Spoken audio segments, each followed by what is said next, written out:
Hi, I'm Elodie Reed, digital producer for Vermont Public Radio. This podcast has been edited for brevity and clarity. Thanks for listening and enjoy.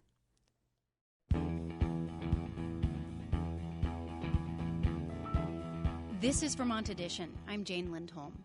Last night, the Vermont Asian Pacific Islander and Desi American for Black Lives group, APITA for Black Lives, sent an open letter calling out Vermont leaders and others for silence in this state since the murders in Atlanta last week that left 8 people dead, including 6 women of Asian backgrounds. In the letter, the group writes, quote, "This week, our conversation turned inwards. It was reflective and pained by silence. Moments of silence for the deceased, the silence of our political leaders, friends, and colleagues, the silence created when there is an absence of action after a promise or tweet. We breathed in that undisturbed air and let it quiet our brown and golden bodies temporarily. But that silence has since turned into anger." Sharing the racist history of how Asian Americans have been treated and the ongoing injustices for people of color, including Asian Americans, the group calls on Vermont politicians to work on specific actions for change. Brian Shung and Steph Yu are representatives of APITA for Black Lives, and they join us now. Welcome, Brian and Steph. I'm glad you're here. Thanks a lot, Jane. I'm happy to be here, and it's good to hear you too, Steph. Yeah, thanks for having us. So, Brian or Steph, I don't know which one of you would like to start, but, this is an affinity group, as you talk about it in the letter, that was created after the killing of George Floyd and in working in solidarity to make sure that Black Vermonters, Black Americans, Vermonters of color, BIPOC Vermonters, and Americans are treated fairly. And you're also now asking for leaders in Vermont, but also everybody in Vermont to think about the violence and racism directed against Asian Americans. What prompted you to write this open letter now? Jane, we meet regularly. In fact, this group got together kind of formally after the murder of George Floyd. We organized a rally after that and recognized, in the sense that all ships rise with a rising tide, that we needed to stand in solidarity with Black communities, our Black brothers and sisters. And we started to gather together and think about how we could stand next to each other and with each other. And in that process, after the murders in Atlanta, and we started thinking about that and spending time with each other, reflecting our pain and the trauma of not just the current moment, but that we'd lived through our lives and generationally, it came clear to us that we needed to write this letter. We waited for a week to see what kind of response and what sort of support we would get from Vermonters, from elected officials, from the media. And when we received little to none, we decided to release the letter last evening. I believe it might be posted on the VPR website. We'd like to invite people to look at it because it not only tells our story, but also has some demands that we have around bills that are current in the Vermont legislature that we would like to have the public think about how those certain bills will make a changes and difference in our community and the many communities, the BIPOC community here in Vermont. But that's kind of how it started. Steph? Yeah, and I would just add to that. I mean, I think I sort of, speaking personally, sort of watched statements trickle in. And just to be clear, a statement about this is sort of the bare minimum, right? Like the acknowledgement is the bare minimum of what we're talking about, sort of waiting for leaders to weigh in and seeing it happen with leaders from other places and just wondering at the silence. And so I think the excerpt that you read, gets to it, which feels like we waited long enough and wanted to call this out. What did that silence feel like? I mean, you talked about it in the letter, pain and then pain turning to anger, but, there's a sort of an erasure that comes with silence and not being addressed, not being identified, and not being, elevated in this moment. Yeah, I think that issue of invisibility, especially in Vermont, although I'd say throughout the country too, I think that issue of invisibility, of sort of just kind of being ignored in the public conversation, and really feeling like, this what happened in Atlanta came on the heels of this report about the increase in hate crimes against Asian Americans throughout this last year, and just really that really didn't seem like it registered with a lot of people, particularly in Vermont. Steph, can you talk about, you address this in the letter too, the nearly 4,000 incidents of racially motivated hatred that have been directed at Asian Americans in the last year, and those are just reported incidents. Right. Those are just reported incidents where, it's not every casual mention, of which we can say happens constantly in Vermont, sort of the casual mention of terms used by our political leaders repeated, particularly in this last year of the pandemic, and sort of the uptick and just this sort of the othering and the overt racism that's come in this last year. Brian, could you talk about that as well, the sort of invisibility, but also, clearly increased hatred, which was already there, directed at Asian Americans and Asian Vermonters? Yeah, in fact, Jane, if you don't mind, I've got a short anecdote which I think may highlight some of this for us. Yeah.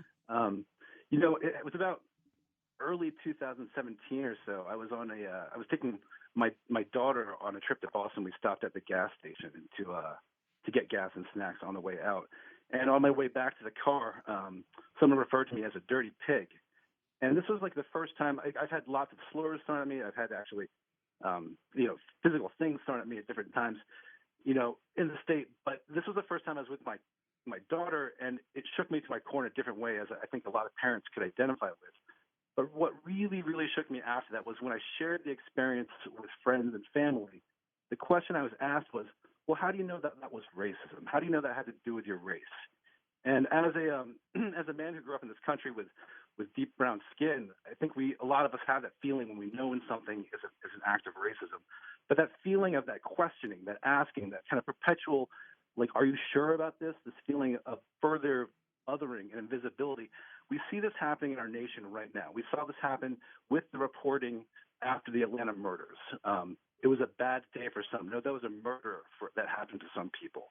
And then the further question, are we sure that this is about race? This is something that happens across our nation. And in my experience of speaking with friends, colleagues, and other APITA community members, this is a common experience that we have shared and that our parents have shared also. We are doing things now that, like, asking our parents to be careful, telling our kids safety protocols, again, about don't have your headphones in when you're walking around through the streets. These are the things that we are worried about, but we didn't hear anything from our elected leaders, and we're looking to leadership to protect us, right? That's what we look to government and leadership for. We need that leadership to be forward-thinking and not just reacting in these horrible moments. Like, how do we prevent any of these acts from happening, small to large, and how they build upon each other as well? And Jay, we appreciate VPR, but I have to call out VPR too. We waited for you all to report as well, and didn't hear a response from Vermont media either. So we're looking forward to partnering and keeping on moving forward, but we're looking to no longer be invisible or thought of it as invisible, because we simply aren't. Yeah. And if I could just piggyback, go ahead, Steph. Yeah. If I could just add to that, I mean, one of the things that I think that we've experienced, particularly in this last year, is in the schools sort of not quite taking this as seriously as they might other racism. And I think that there's this idea that people's political beliefs, that you shouldn't wade into people's political beliefs, and because a lot of this sort of vitriol was being thrown out by our political leaders, that it was somehow tied to respecting people's political differences, and so you couldn't call it out as racism because of that. And I think that's a real problem, and it does speak to some of this work, that we talk about in terms of the legislation that the Vermont Ethnic and Social Equity Standards Working Group is working on, and some of the things that need to happen. We're calling out state leaders, but we're also talking about sort of leadership all through our communities, down to the school level, what is happening. I'm speaking with Brian Shung and Steph Yu, representatives of the group Vermont APITA for Black Lives. And Brian and Steph, I appreciate and acknowledge the call out. And you're right, VPR does need to do better, and Vermont media and others. And in fact, your letter is directed at specific leaders, but also friends and colleagues. You're, in a sense, calling out everyone, and in particular, white Vermonters, to take action and to not be silent anymore. I want to talk about that, but first let's talk about the very specific things that you mentioned that you'd like to see action on from the legislature and from elected leaders. There are some very specific things that you would like to see done pretty immediately. Steph, do you want to go through a few of them? Right. So what we're asking for in the letter is first this, to publicly denounce the attack. Like we say, I think that we were waiting for these statements, and that again, it's the bare minimum in a case like this. But it's also thinking through what it means to be a hate crime and taking that piece seriously. That the default assumption, and I don't think there was any question in the PETA community that this was racially motivated. It doesn't matter if it's 100% racially motivated or 50% racially motivated. Some women, some other, misogyny, some other pieces. But the point is, it was racially motivated. And so what are the standards for establishing a hate crime? And that those pieces have to be fully explored when these things happen. I think there's a tendency to see that as a very high bar and to not pursue those investigations when, in fact, everyone in the community knows that this is a hate crime. And if this isn't a hate crime, then what is? So can I ask you about that? When you say, so in the letter you say, when the victim of crime is a person of color, assume from the start that it is a hate crime until a full and thorough investigation proves otherwise. So do you mean specifically to law enforcement and to the way a crime is prosecuted, that it should be considered a hate crime within statute from the beginning? Or do you mean that more sort of broadly and philosophically? Because there are different ways to approach that assumption, as a legal one or just as a working philosophical assumption, sort of. All of the above. I mean, I think that it's both.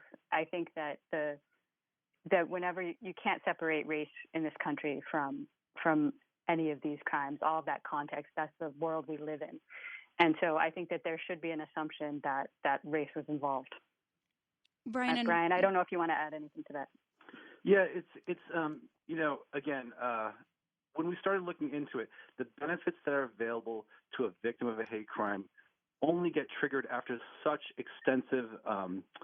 such a high bar that needs to be followed.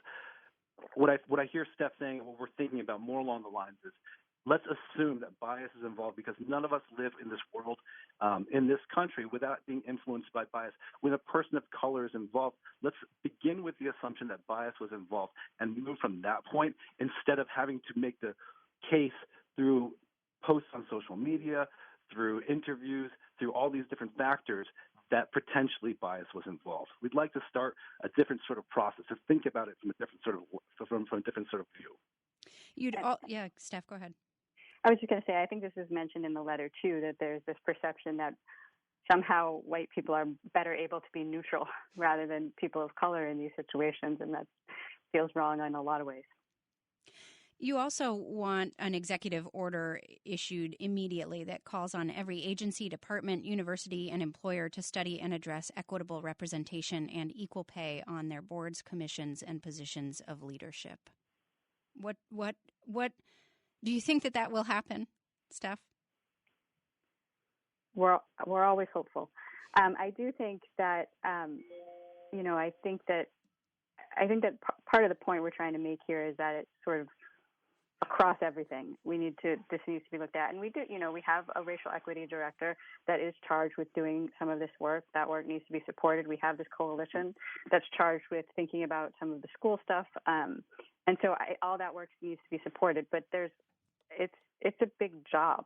And I think a lot of this, and I think part of this is, part of the problem here is that you can see that there aren't enough leaders of color. There aren't enough PETA representation throughout these structures, or this wouldn't have happened, or this silence wouldn't have happened. And then there are also specific pieces of legislation that you would like legislators to publicly support immediately. I mean, including a task force to study and develop reparations for the institution of chattel slavery, an act relating to hate-motivated crimes and misconduct, an act amending the prohibitions against discrimination, and several others. And we will post this letter. Our webpage is not quite up yet as we're live here in the noon hour, but it will be soon. And you can find the letter there, or you can find it elsewhere. We will certainly help to distribute this letter that you've written. As I mentioned, you call out all white Vermonters as playing a role in addressing racism and disparities. And you write to, as I said, specific leaders, but also friends and colleagues, which applies to pretty much all of us. What is it that you would like to see white Vermonters be doing right now in solidarity and support, and in making change, and also in making sure that Asian Vermonters of Asian background, are supported and cared for in this moment? Jane, I want to be really clear too. Is that like part of our thought as this group is that we are looking to stand in solidarity in a BIPOC community. So, and also in that we've called out these folks here, or hopefully called in some of these folks here. We're speaking to Vermonters across the board, and also holding two things at true all at the same time, and in particularly our white friends, colleagues, and elected leadership as well. I think things that can happen at your work all the time are thinking about how are BIPOC voices being uplifted at your workplace? How are we making decisions and applying an equity lens to those decisions? How are we thinking about the ways that we interact with our neighbors, the ways that we interact with students, the ways that we kind of hold leadership accountable at all times, particularly if you sit from a standpoint where you have some aspects of privilege in your life. How are you holding your leadership accountable in ways that maybe somebody else might not have the agency to do so? We're looking for a shift here in the state. And I think what's great about the state that we live in is that we are nimble enough, that we know our neighbors, that these things are not like unachievable. These are not unachievable actions that can happen, but small actions that happen within your family, in your neighborhood, in your schools, at your workplace, build together to create something different, just in the same way that small acts of bias, small moments of cruelty build together as well to lead towards acts of violence. Steph? Oh, I think that was well said. I don't have anything to add to that. Well, as I said, we will post your letter and we'll continue this conversation. Brian Shung and Steph Yu are representatives of the group Vermont APITA, that's Asian Pacific Islander and Desi Americans for Black Lives. Thank you both very much for speaking with us. Thank you, Jane. Can I leave with one thought, please? Of course. I just want to also fully recognize that the work that we are doing now is impossible without the work that came before us, particularly coming from the Black community here in Vermont. That APITA for Black Lives, my voice, Steph's voice, those of our friends and colleagues, do not cut through without the heavy lifting that happened amongst Black communities, people who supported Black activists, and young people in our state. Absolutely. Noted and appreciated. Brian Shung and Steph Yu, thank you both very much. Appreciate it. Thanks so much, Jane.